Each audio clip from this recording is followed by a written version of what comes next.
Hello friends, स्वागत है आपका एक बार फिर हमारे YouTube channel family study with Nazim में। तो फ्रेंड, जैसे कि आप सभी को पता है कि हमने राज्य के नीति निर्देशक तत्वों की सीरीज़ निकाली है।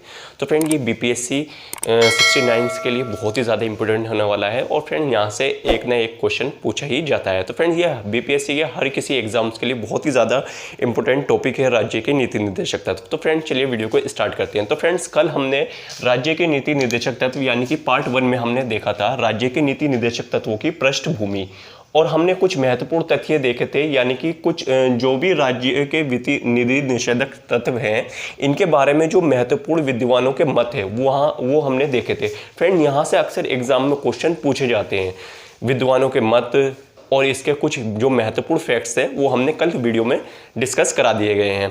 अगर आप वीडियो पर नए हैं तो प्लीज़ आप सबसे पहले उस वाली वीडियो को जाकर देखें। तो फ्रेंड्स, सबसे पहले आज हम थोड़ा रिवाइज करा देते हैं कल का। तो फ्रेंड्स, सबसे पहले हमने आपको बताया था कि राज्य के नीति निर्देशक तत्व जो हैं वो संविधान के भाग 4 में और अनुच्छेद 36 से लेकर 51 तक में है, यानी कि 36 से लेकर 51 तक में हमारे राज्य के नीति निर्देशक तत्वों को रखा गया है संविधान के भाग 4 में। अब बात आती है फ्रेंड इसकी पृष्ठभूमि की। तो फ्रेंड, जैसा कि आप सभी को पता है कि संविधान सभा ने हमारे संविधान का निर्माण कराया था और फ्रेंड उसी संविधान सभा के जो सलाहकार थे वो कौन थे, आपको पता होगा, बी.एन. राव। तो फ्रेंड, इन्हीं की सिफारिशों पर मौलिक अधिकारों को 2 श्रेणियों में बांटा जाना चाहिए, इन्होंने बोला था। फर्स्ट श्रेणी वो जो हमारे मौलिक अधिकार हैं वो न्यायोचित होने चाहिए, यानी कि अगर उनके हनन होता है तो हम डायरेक्ट सुप्रीम कोर्ट या उच्च न्यायालय में जा सकते हैं, यानी कानूनी कार्रवाई कर सकते हैं। और दूसरी श्रेणी में उन्होंने बोला था कि कुछ ऐसे अधिकार होने चाहिए जिनके हनन होने पर, यानी कि वो बाध्यकारी नहीं होने चाहिए। अगर उसका हनन होता है या आपको राज्य वो दे नहीं सकता अधिकार तो आप डायरेक्ट सुप्रीम कोर्ट नहीं जा सकते। अब इसकी पीछे की वजह आप जान लीजिए। तो फ्रेंड, एक तो देखिए इसके पीछे की वजह जो थी फ्रेंड ये थी कि हमारा देश नया नया आज़ाद हुआ था। उस टाइम हमारी भारत की अर्थव्यवस्था उतनी भी नहीं थी, क्योंकि उपनिवेश काल में हम पूरे लूट चुके थे, अंग्रेज हमें बिल्कुल लूट चुके थे। तो फ्रेंड, इतनी हमारी अच्छी अर्थव्यवस्था नहीं थी जिससे कि हम वो अधिकार भी दे सके जनता को जो पॉसिबल नहीं थे उस टाइम। जैसे कि स्वास्थ्य के क्षेत्र में अगर हम उस टाइम में सभी का इलाज मुफ्त कर देते तो फ्रेंड ऐसी हमारी देश की अर्थव्यवस्था नहीं थी। तो इसलिए ही ऐसे कुछ अधिकारों को राज्य के नीति निर्देशक तत्वों में रखा गया था। तो फ्रेंड्स, आई होप आपको ये समझ में आ गया होगा। तो फ्रेंड्स, आज की इस वीडियो में अगर हम बात करें तो आज की इस वीडियो में हम बात करने वाले हैं विशेषता। तो हम देखेंगे कि विशेषताएं क्या होती हैं राज्य के नीति निर्देशक तत्वों की। तो फ्रेंड, सबसे पहले अगर हम बात करें नीति निर्देशक तत्वों की प्रकृति की, तो फ्रेंड इनकी जो प्रकृति है वो है गैर न्यायोचित है, यानी कि इसकी प्रथम जो विशेषता है महत्वपूर्ण, नीति निर्देशक तत्वों की जो प्रकृति है वो गैर न्यायोचित है। इसका मतलब ही यही है, मैंने अभी आपको बताया कि गैर न्यायोचित का मतलब ये है अगर इनका हनन हो जाता है, यानी कि ये वाद योग्य नहीं है। आपके हनन होने पर ऐसे अधिकारों के प्रति आप उच्च न्यायालय में या सुप्रीम कोर्ट में, सर्वोच्च न्यायालय में कार्रवाई नहीं कर सकते। अगर राज्य आप चाहे, अगर पॉसिबल है तो वो आपको ऐसे अधिकार दे सकता है, मगर राज्य के लिए ये कोई बाध्यकारी नहीं है। इसका मतलब ही यह था फर्स्ट विशेषता का। अब बात करते हैं फ्रेंड सेकंड विशेषता। तो सेकंड विशेषता यह है गैर न्यायोचित प्रकृति होने के बावजूद भी वर्तमान में न्यायालय इन्हें देखता है। यदि प्रश्नगत विधि निदेशक तत्वों को प्रभावित कर रहा है तो ऐसे में न्यायालय अनुच्छेद 14 से 19 के तहत तर्कसंगत मानते हुए असंवैधानिकता से बचा सकता है।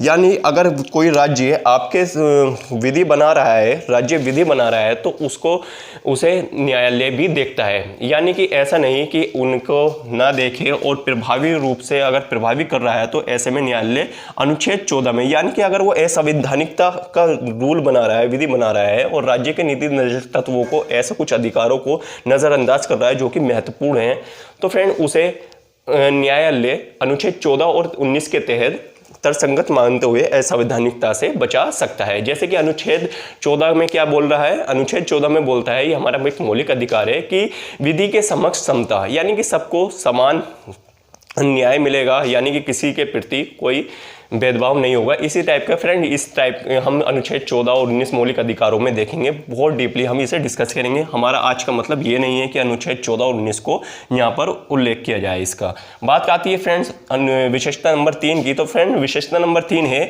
इनका उद्देश्य लोक कल्याणकारी राज्य का निर्माण करना है। लोक कल्याणकारी राज्य का निर्माण करना है। तो फ्रेंड यहाँ से आपको ये याद रखना है, बहुत ही ज़्यादा इंपॉर्टेंट पॉइंट्स है ये, कि राज्य के नीति निर्देशक तत्वों का उद्देश्य क्या है। तो क्या है, लोक कल्याणकारी राज्य का निर्माण करना है। इसका बात करते हैं फ्रेंड विशेषता नंबर 4 की। तो फ्रेंड विशेषता नंबर 4 है, निर्देशक तत्व भारत शासन अधिनियम 1935 के समान है। अब यहाँ पर भी इसकी आलोचनाएं होती हैं, संविधान को देखते हुए भी आलोचनाएं होती हैं।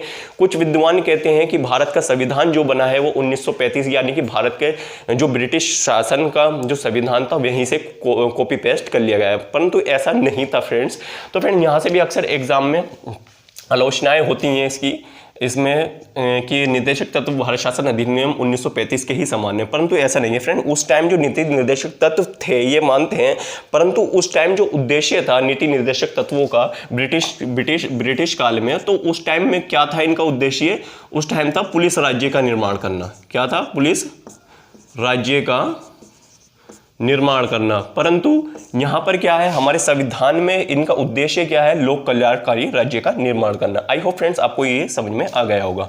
बात करते हैं विशेषता नंबर 5 की। तो फ्रेंड विशेषता नंबर 5 है, लागू करने के लिए, इन्हें लागू करने के लिए विधान, इन्हें लिख देते हैं यहाँ पर, इन्हें राज्य के नीति निर्देशक तत्वों को लागू करने के लिए विधान की आवश्यकता होती है। ये स्वतः लागू नहीं होते हैं। अब देखिए फ्रेंड्स, नीति निर्देशक तत्वों में कुछ ऐसे नीति निर्देशक तत्व थे जिन्हें हमें विधि बनाकर इन्हें मौलिक अधिकारों में परिवर्तन कर दिया गया है। जैसे कि 14 वर्ष के आयु तक के बच्चों की निःशुल्क शिक्षा का प्रावधान करा है। तो फ्रेंड ऐसे जो भी हमारे वर्तमान में भी अगर हमारे राज्यों को लगता है कि हम इस मौलिक अधिकार को, इस राज्य के नीति निर्देशक तत्वों को मौलिक अधिकार बना सकते हैं, तो फ्रेंड्स वो विधि बनाकर उसे लागू कर सकते हैं, परंतु स्वयं ये लागू नहीं होंगे। इसका यहाँ पर कहने का तात्पर्य ये था। आई होप फ्रेंड्स आप समझ गए होंगे। बात करते हैं फ्रेंड्स विशेषता नंबर 6 की। तो यह समुदाय बहुत इंपॉर्टेंट है, ये समुदाय के कल्याण को प्रोत्साहित करते हैं। तो फ्रेंड जब आप मौलिक अधिकारों को पढ़ेंगे तो मौलिक अधिकारों में आप देखेंगे कि व्यक्ति अपने लिए बात करता है, यानी कि व्यक्ति अपने मौलिक अधिकारों के लिए बात करता है, परंतु राज्य के नीति निर्देशक तत्व क्या है? ये राज्य के नीति निर्देशक तत्व ये पूरे समुदाय के कल्याण को प्रोत्साहित करते हैं। अब देखिए फ्रेंड्स, आपको याद होगा मैंने आपको बताया था कल कि MC झांगला जो थे, जो कि पूर्व न्यायाधीश थे सुप्रीम कोर्ट के, उन्होंने क्या कहा था? राज्य के नीति निर्देशक तत्वों के बारे में उन्होंने महत्वपूर्ण मत दिया था अपना। उन्होंने बोला था अगर राज्य के नीति निर्देशक तत्वों का सही तरीके से पालन होता है हमारे देश में, तो हमारी पृथ्वी पर हमारा देश स्वर्ग कहलाएगा। अगर राज्य के नीति निर्देशक तत्व यानी कि DPSP का पूर्ण तरीके से, सही तरीके से पालन होता है। तो फ्रेंड इतने ही महत्वपूर्ण हैं ये हमारे कल्याण के लिए, इन्हें हल्के में नहीं लीजिए। ये बहुत ही ज़्यादा इंपॉर्टेंट टॉपिक भी है, एग्जाम में भी यहाँ से अक्सर क्वेश्चन पूछे जाते हैं। अब बात आती है फ्रेंड, देखिए सातवीं विशेषता क्या है कि राज्य के शासन को मूलभूत है, राज्य के शासन में मूलभूत है। अब इसका मतलब क्या है फ्रेंड्स? देखिए हमें पता है कि हमारे कल्याण के लिए राज्य विभिन्न प्रकार की योजनाएं बनाता है, विभिन्न प्रकार के रूल बनाता है ताकि हमें कोई प्रॉब्लम ना हो। सरकार का मतलब ही यही होता है। तो फ्रेंड्स देखिए, जब भी सरकार कोई भी कानून बनाएगा या कोई भी विधि बनाएगा तो उससे अपेक्षा की जाएगी कि वह राज्य के नीति निर्देशक तत्वों को देखकर ही विधि बनाए। इसका मतलब ही यह है कि राज्य के शासन में ये मूलभूत है। तो फ्रेंड इस तरीके से हमने राज्य के नीति निर्देशक तत्वों में उसकी संपूर्ण विशेषताएं जो भी महत्वपूर्ण थी वो एग्जाम पॉइंट्स है वो हमने कवर कर लिए हैं।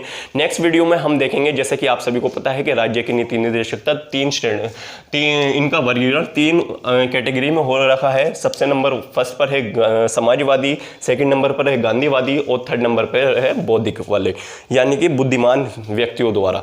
तो वहाँ से ही तीनों से ही हमारे राज्य के नीति निर्देशक तत्वों में अनुच्छेद जोड़े गए हैं और वहाँ पे कौन कौन से अनुच्छेद जोड़े गए हैं वो हम कल वीडियो में देखेंगे। तो फ्रेंड्स आपसे एक रिक्वेस्ट है, अगर आप हमारे चैनल पर नए हैं तो प्लीज़ चैनल को सब्सक्राइब करें एंड वीडियो को ज़्यादा से ज़्यादा लाइक एंड शेयर करें। तो फ्रेंड्स मिलते हैं नेक्स्ट वीडियो में। Thank you.